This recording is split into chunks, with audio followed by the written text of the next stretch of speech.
Erie Otters defenseman Matthew Schaefer seems to be on target to be the number one pick in the 2025 NHL Draft. Let's learn about Matthew Schaefer of the Erie Otters. Big defenseman, 6'2", 183. He's got to put some weight on, but he will as he goes through his career. Born September 5th, 2007, in 16 games with Erie this year, 7 goals and 15 assists for 22 points. The year before, 3 goals and 14 assists in 56 games, also with Erie. Had a clavicle injury this year that kept him out. Also dealt with mono, so some health concerns, but nothing long-term, nothing career-threatening. If you look through the prospect list here, Mario, number 1 by Consolidated Ranking, number 1 by Elite Prospects, number 1 by Bob McKenzie, number 1 by Craig Button, number 1 by Ryan Kennedy. It goes on and on and on. Matthew Schaefer seems to be the consensus number 1 coming into this draft. Yeah, I mean, there hasn't been a defenseman in a few years that has really jumped off the page, really since like Rasmus Dahlin, really, that you would say around the board, you're saying number 1 guy, no doubt, going to be a number 1 defenseman. And Matthew Schaefer is showing all of those skills and attributes, and the size, the skating, the offensive instincts, the intangibles. Like, it all just checks those boxes. Like, this is a kid that for most draft prospects in their draft year, missing 3/4 of the action they'd be sinking. Yeah.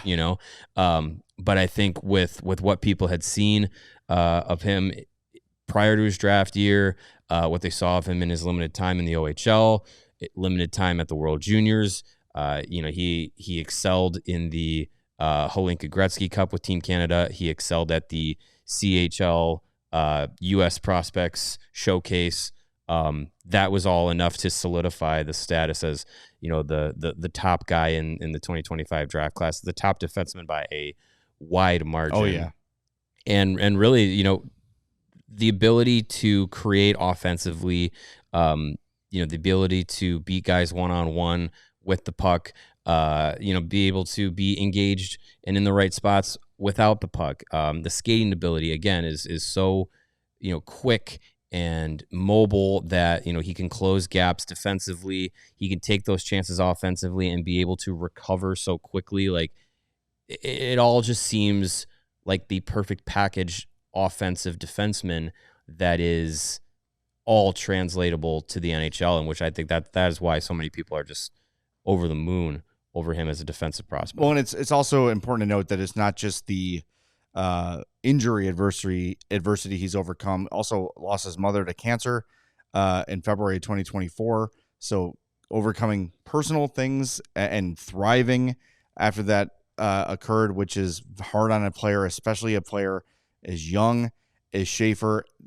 Reports are that he is NHL ready from day one. It's a guy you could pencil into your lineup from jump for the 2025-26 season. And you mentioned Rasmus Dahlin, a lot of comps to Cale Makar, Jake Sanderson.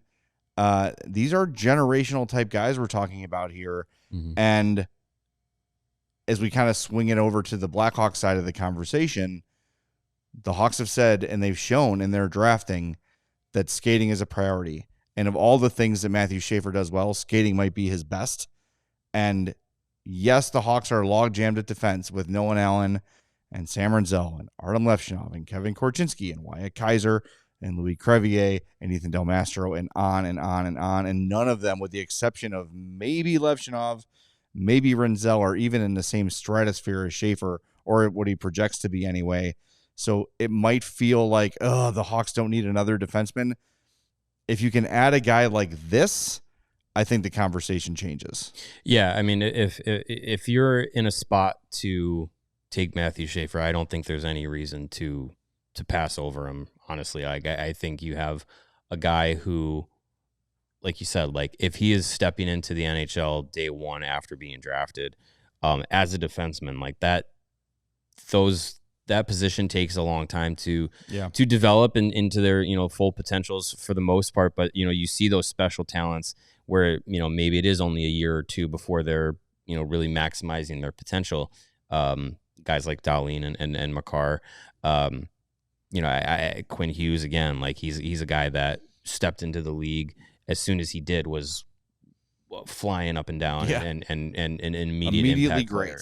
So if Schaefer were to be able to step in and be able to do that, like that is a very impressive feat that he'd be able to do. And I think with the Blackhawks situation, they're still in best player available mode, and yeah, they've loaded up defensively, but it's better to have an abundance of really good defensemen than be lacking there. So I think if the Blackhawks are in a position to take Matthew Schaefer, which would mean they would be the number one drafting team, I think it's hard to pass them up.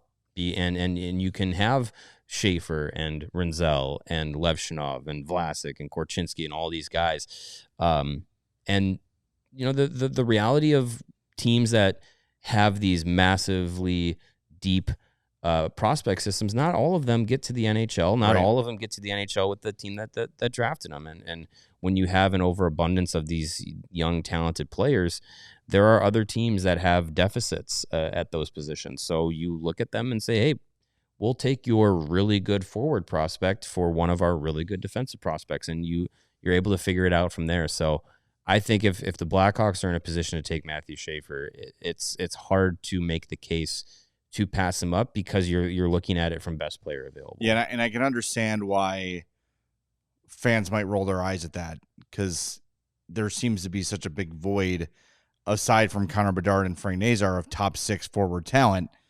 But when you get the chance to get the potential next Cale Makar, you don't miss that. You don't skip that. And that's a guy who is going to give you forward level production in terms of goals, assists, impact on the game, power play impact, everything.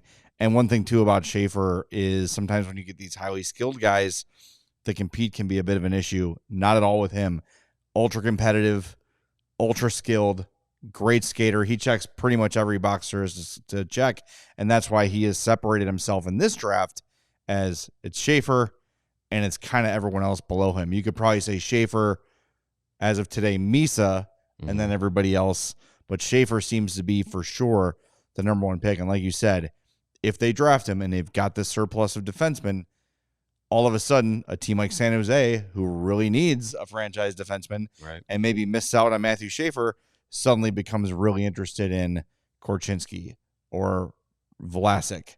Or I know you don't want to talk about trading Alex Vlasic, but when you get these blue blood pedigree type defensemen, guys like that can become a little more expendable. So a lot of opportunities open up for Kyle Davidson there. So you really can't lose for getting the first overall pick. And if it's Schaefer, they're getting a guy who is expected to be plug and play immediately at the NHL roster, and it will immediately make the 2025-26 Blackhawks a better team.